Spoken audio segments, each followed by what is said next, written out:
A gente está, como eu disse, né, esticando um pouco essa corda para, inclusive, entrar dentro disso que a gente está refletindo aqui, sobre o caso do cão-orelha, sobre o assassinato desta corretora lá em Caldas Novas, em Goiás, que as acusações, então, apontam, e os elementos todos, do síndico do prédio e do filho dele, que já foi mostrado, inclusive nas redes sociais, que é um apoiador do Bolsonaro, portanto, é aquele que compartilha das mesmas ideias desse líder da extrema-direita que a gente tem no Brasil, que, lembrem-se, outro parênteses aqui, o Bolsonaro é aquele que disse, usar a verba de gabinete para comer gente, 2, que pintou um clima entre ele e meninas de 13 anos. Fecho parênteses aqui só para lembrar dessa figura, esse homem branco, cis, hétero, brasileiro, figura fascista da extrema-direita brasileira que compartilha dos mesmos ideais desses fascistas dos Estados Unidos. Mas a gente também vai falar do caso dessa corretora que registrou pelo menos 10 boletins de ocorrência contra o síndico que a perseguia e esse filho dela. E esse outro caso que também está repercutindo bastante, que é deste garoto de 19 anos. Esse garoto é uma forma de falar, tá, gente? Não é para usar de eufemismo, nem passar pano, digamos, contra esse menino. Mas é um jovem, esse jovem playboy de 19 anos, que ele inclusive fazia parte de uma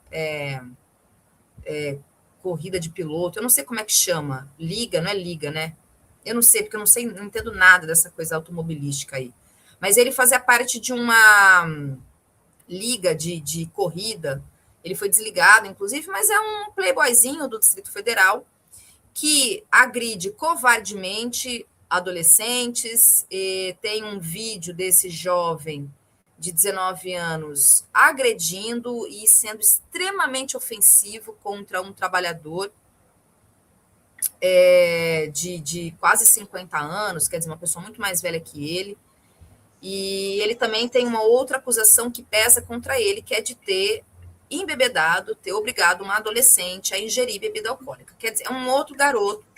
Aí preciso dizer para vocês que, no caso do cão-orelha, esse muito em particular também eu queria falar alguns detalhes, a partir da reportagem do Fantástico que eu assisti, mas o que conecta, Eribaldo, antes de trazer detalhes sobre essa questão do cão-orelha, o que conecta esse caso do cachorro, que, segundo apontam as evidências, foi torturado e morto por 4 adolescentes, e aí tem outros elementos em relação, inclusive, à atuação da polícia sobre esse caso.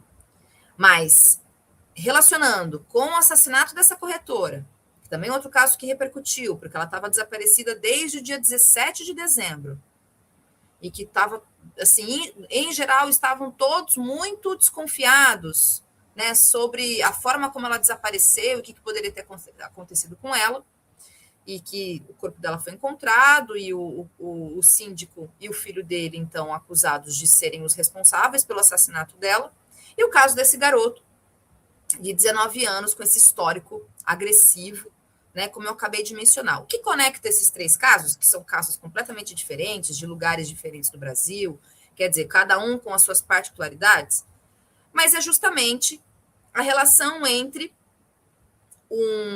uma impunidade por serem pessoas brancas, estou falando no caso da corretora, especificamente do filho da corretora, tá? Por serem pessoas brancas, os pais desses adolescentes, segundo apontam, também são conservadores, de direita, bolsonaristas, e esse garoto de 19 anos, que, se valendo justamente do seu privilégio de ser um playboy de classe média e um garoto branco, acha que pode fazer o que quer e bem entende. E, embora tenha sido preso, está em sala especial, tá, gente? Está em sala especial. Ele, por qual razão? Então, acho que é importante a gente levantar esse questionamento. Por qual razão ele está em sala especial?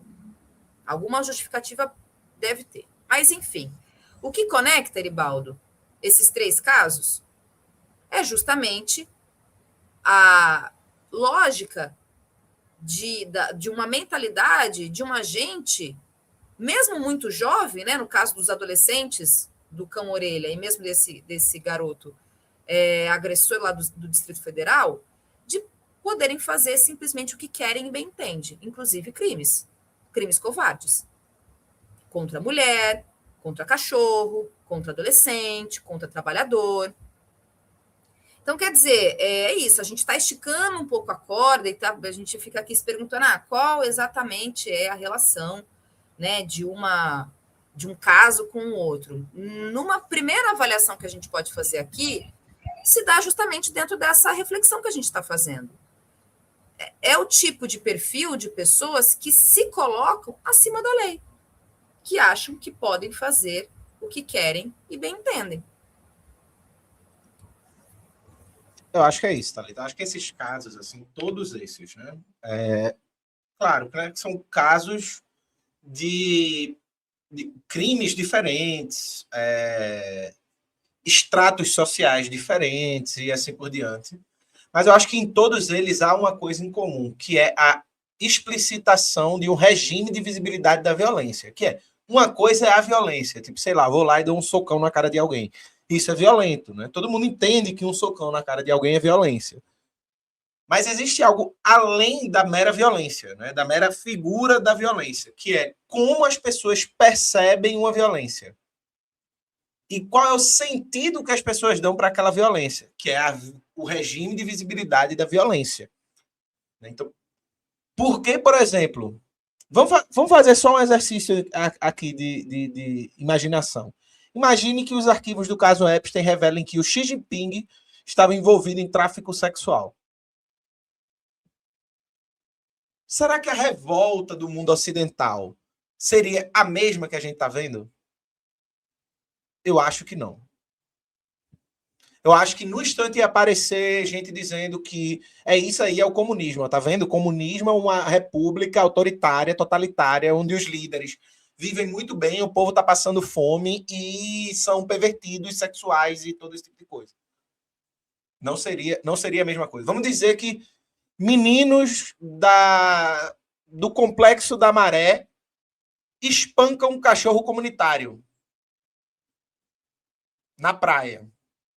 Copacabana. Em Copacabana, eles vão lá, espancam e torturam um cachorro. Seria a mesma revolta? E olha que o caso do cão-orelha teve uma grande revolta por ser com um animal. Mas eu acho que seria muito pior. Acho que esses meninos não estariam nem vivos para contar a história. Se brincar. Né? Não estaria nem vivo para contar essa história. Será que o síndico desse condomínio de pessoas que têm dinheiro, não é um condomínio de pessoas pobres, não é? Se vamos dizer que fosse na favela, daqueles residenciais, né, que fazem na favela, às vezes, de apartamentos populares para as pessoas. Aí vamos dizer que ele mata uma pessoa. Seria a mesma coisa? Não, porque a gente sente a diferença de como nós interpretamos um ato violento a depender de quem faz a violência, de quem pratica a violência. E, portanto, algumas pessoas vão ser mais vistas como agentes da violência e outras não. Outras não. Isso mostra para a gente exatamente o que essa gramática que diz para a gente o que é violência ou não, quem é mais violento, quem não é, e assim por diante. Quando a gente vê esse conjunto de casos, o que a gente revela é que, veja, a família bolsonarista lá, as famílias bolsonaristas, algumas delas, né, como falou já algumas reportagens, dos meninos que torturaram e mataram o cachorro-orelha, eu tenho certeza que se fosse qualquer notícia que saísse de um pobre que assaltou em Santa Catarina, um negro assaltou em Santa Catarina na praia, o celular dos meninos, roubou o celular dos meninos, uma pessoa negra. A família desses jovens estariam pedindo o quê? Bandido bom, bandido morto.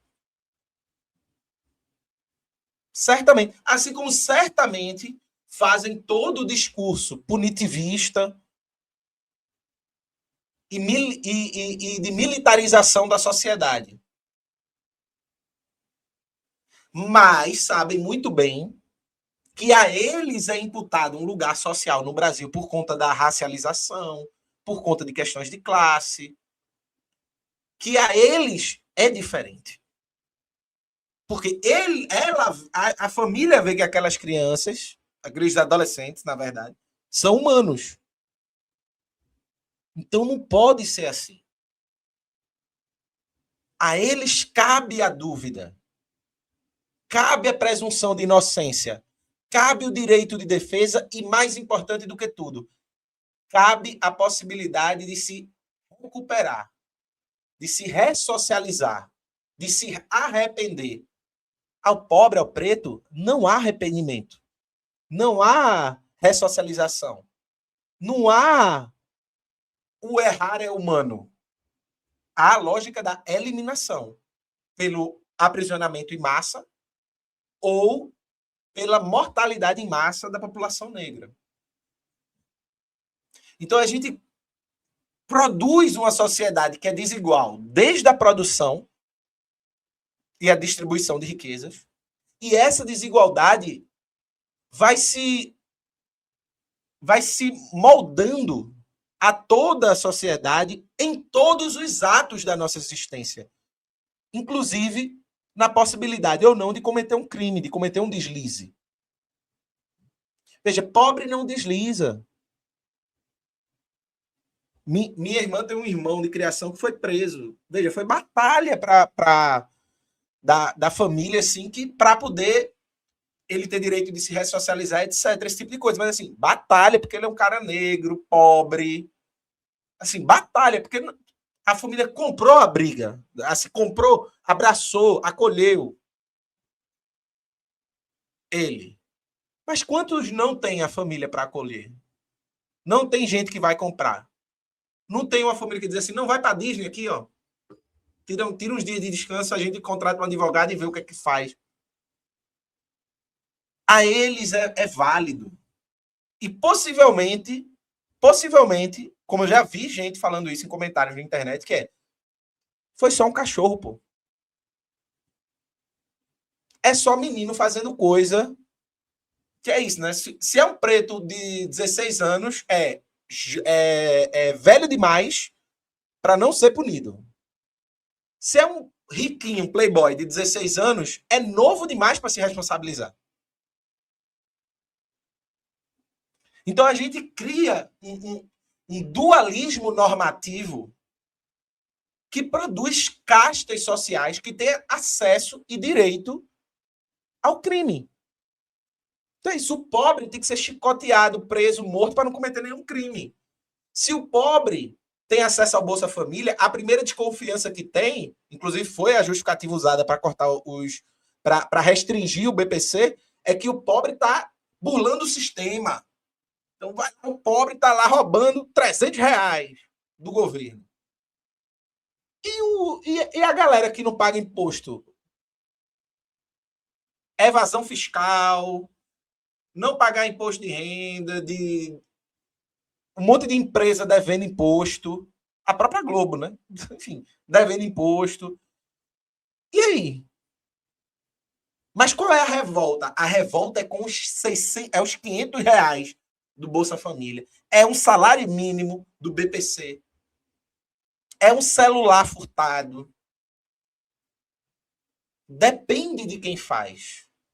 A gente vive numa sociedade onde todo mundo sabe, e isso que eu estou falando não é algo teórico. Qualquer pessoa sabe. Tem gente que pode fazer coisas que nem todo mundo pode.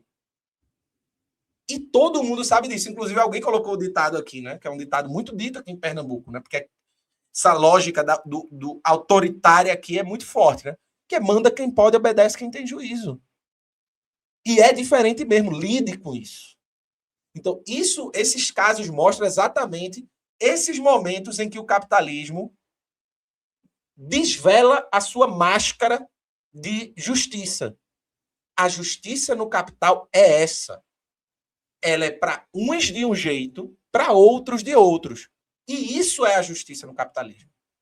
Se a gente quiser fazer o Epstein, o Trump, os playboys que mataram o cachorro, o síndico com o filho que matou a mulher e tentou desovar lá, a gente vai ter que mudar tudo.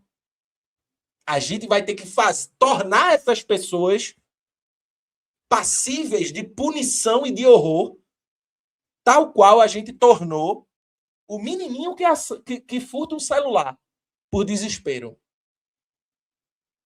Para poder a gente começar a mudar os critérios de visibilidade de violência da nossa sociedade. Para isso, a gente precisa retirar esses sujeitos, essas pessoas que se colocam e que experienciam a sua vida como apartada do mundo da lei, dentro da lei.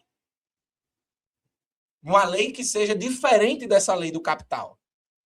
Uma lei que não reconheça o privilégio deles.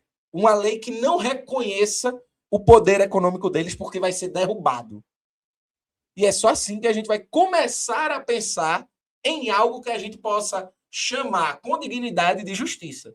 Sem isso, infelizmente, a gente vai continuar tendo casos como esse, que ora vão ganhar o lugar público por uma questão de momento, de mídia e etc., por uma questão que às vezes transcende, como o caso do cachorro orelha, que por ser um animalzinho tocou a gente, toca as pessoas, mas quantos outros não passam despercebido? Então, para isso, a gente precisa mudar muita coisa, né?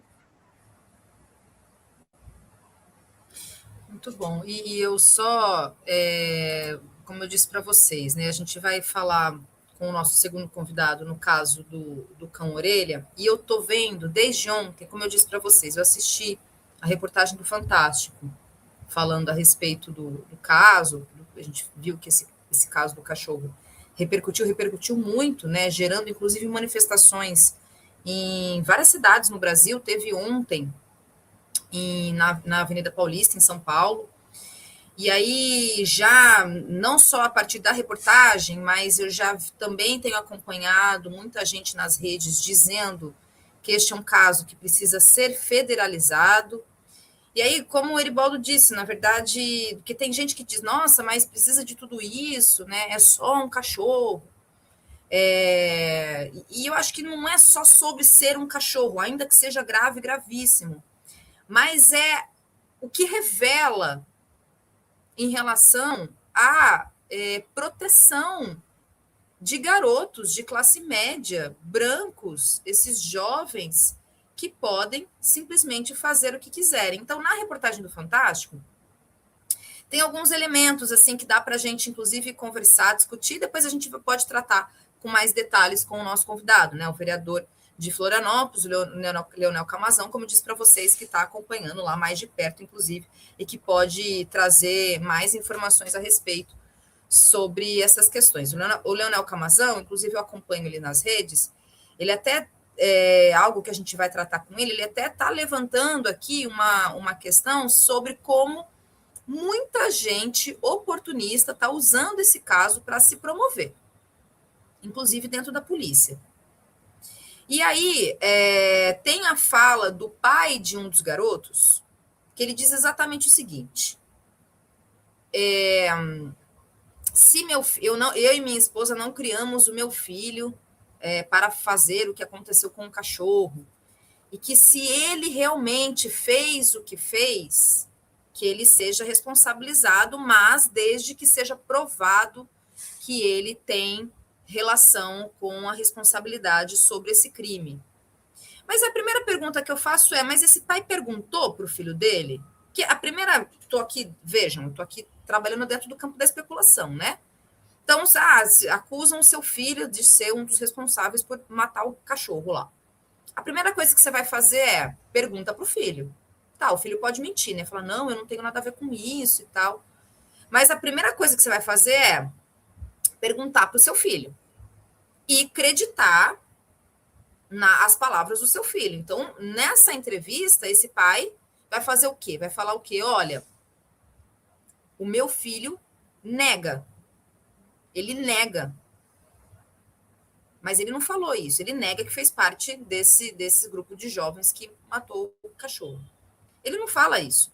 Ele apenas, diga, assim, trocando em miúdos, no popular, ele joga para a galera. Olha, se meu filho fez, que ele pague pelo que fez, mas desde que prove que ele fez.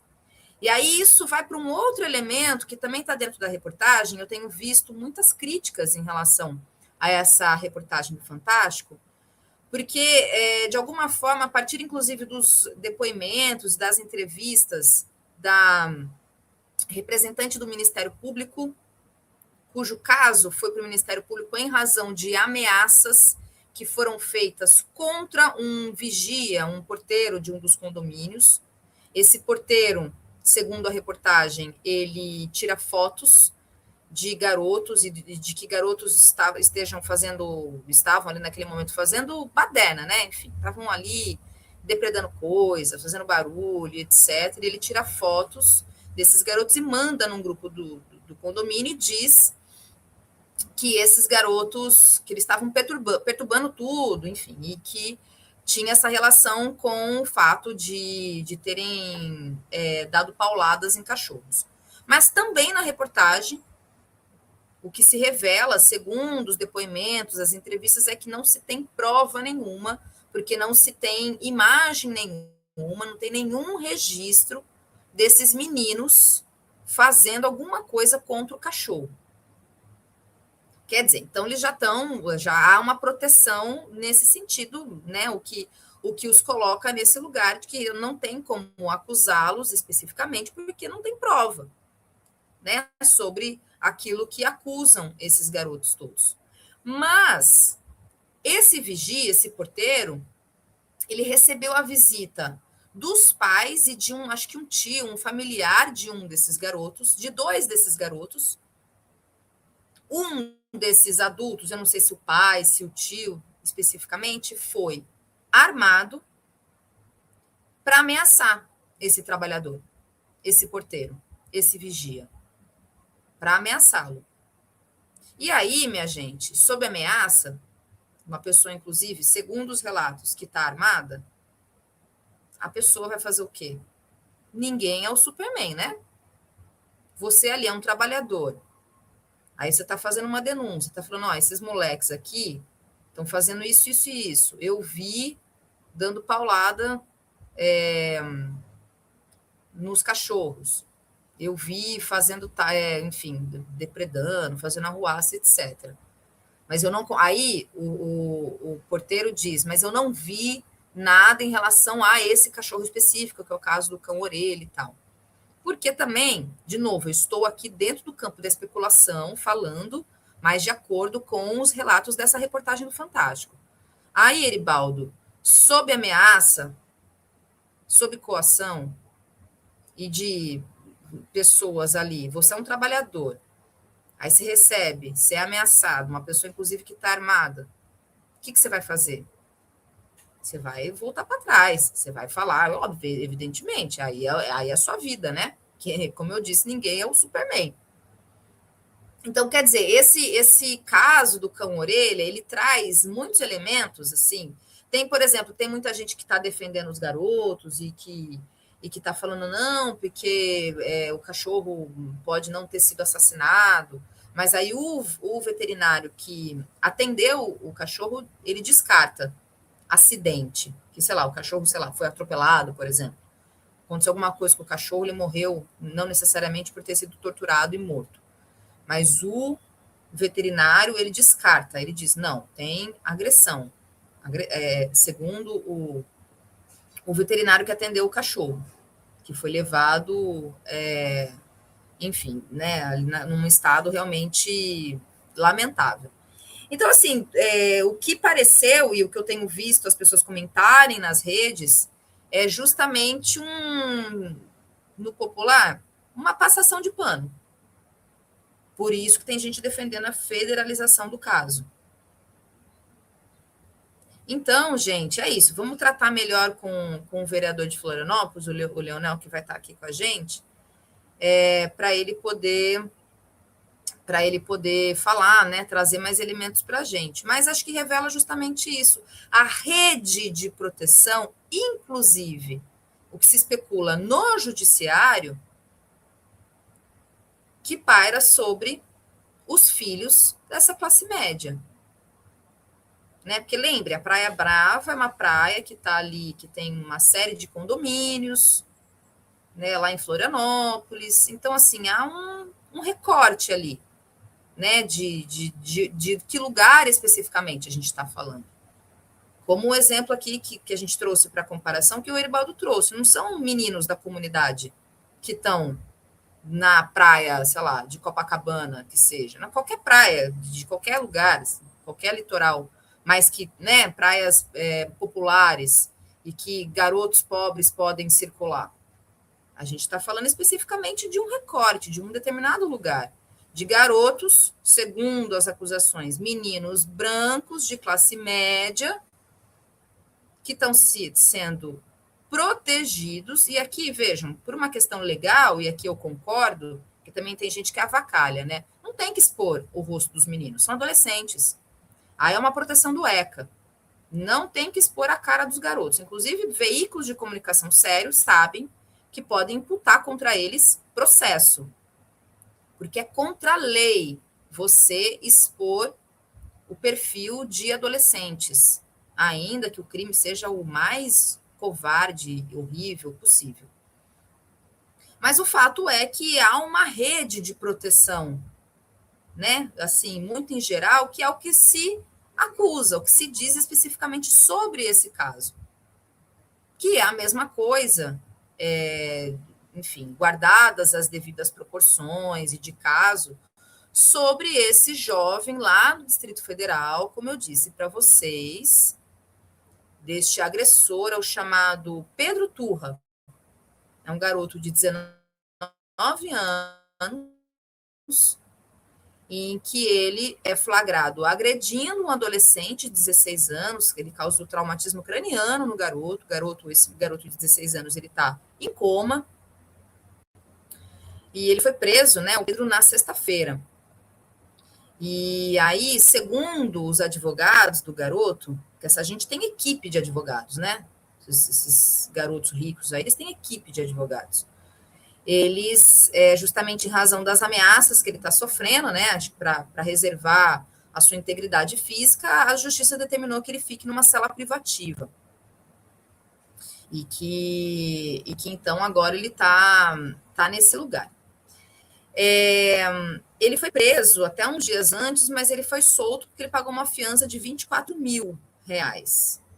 Só que aí na sexta-feira, o delegado responsável pela investigação desse caso, né, que causou traumatismo craniano, as pessoas falam agressão, mas na minha avaliação é tentativa de homicídio, né, gente? Uma pessoa que causa traumatismo craniano na outra, bom, enfim. Mas, como houve novos casos em relação à questão dessa agressão, né, segundo a polícia, ele teve a sua prisão preventiva decretada. Mas é um garoto rico. Ele faz parte, né, eu fiquei aqui na dúvida para vocês, ele faz parte da Liga, vou falar aqui que eu esqueci o nome, da Fórmula Delta, que é uma espécie de, acho que de liga aí de fórmula de corrida automobilística, né? Então, o que paira sobre esse garoto também é uma espécie de rede de proteção, até porque ele tem dinheiro. Em resumo, ele tem dinheiro. Então, ele pode pedir para que seja garantida uma cela especial, ele pode pedir para que ele pode, no primeiro momento, pagar a fiança de R$24 mil, embora tenha sido preso, e aí, acho que um trabalho muito bem feito ali da polícia, do delegado, ele teve a prisão preventiva decretada. Mas vejam, para quem, de fato, há um aparato da justiça brasileira e para quem, absolutamente, recentemente, teve um caso, eu não vou me lembrar, mas eu acho que foi em Pernambuco, eu não vou lembrar especificamente a cidade, mas, muito em resumo, que se não me falhe a memória, foi um caso de furto famélico de uma mãe que tinha vários filhos e ela estava presa, e aí houve uma questão dentro da cadeia e ela foi morta dentro da cadeia. Uma mulher presa por furto famélico, que segundo a nossa justiça, a gente pode até tirar a dúvida aqui com o Kleiner, né, que ele é do judiciário, e pode trazer com mais detalhes, mas o furto famélico há uma prerrogativa de lei, né, justamente em razão do caso em si, porque você rouba para não passar fome, não enfim. E essa mulher, ela foi morta na cadeia. Então, a quem a justiça de fato protege? É a justiça de quem tem dinheiro. Muito em resumo, ainda que haja, claro, uma tentativa de grande parte dos juristas no Brasil e que operam justamente contra esse sistema todo. Mas muito em geral, a partir desses casos que a gente vem tratando e falando aqui, o fato é que a justiça ela paira para quem a justiça plena, né? Em todos os sentidos. A garantia da não violação da integridade física, ainda que a pessoa esteja sendo acusada de crimes, a garantia de uma rede de proteção por parte do judiciário, da política, para aqueles que são acusados de torturar e assassinar um cachorro, para quem são essas pessoas que a justiça de fato é plena? Lamentavelmente, numa sociedade como a nossa, que é injusta de largada, de saída, não é para todo mundo.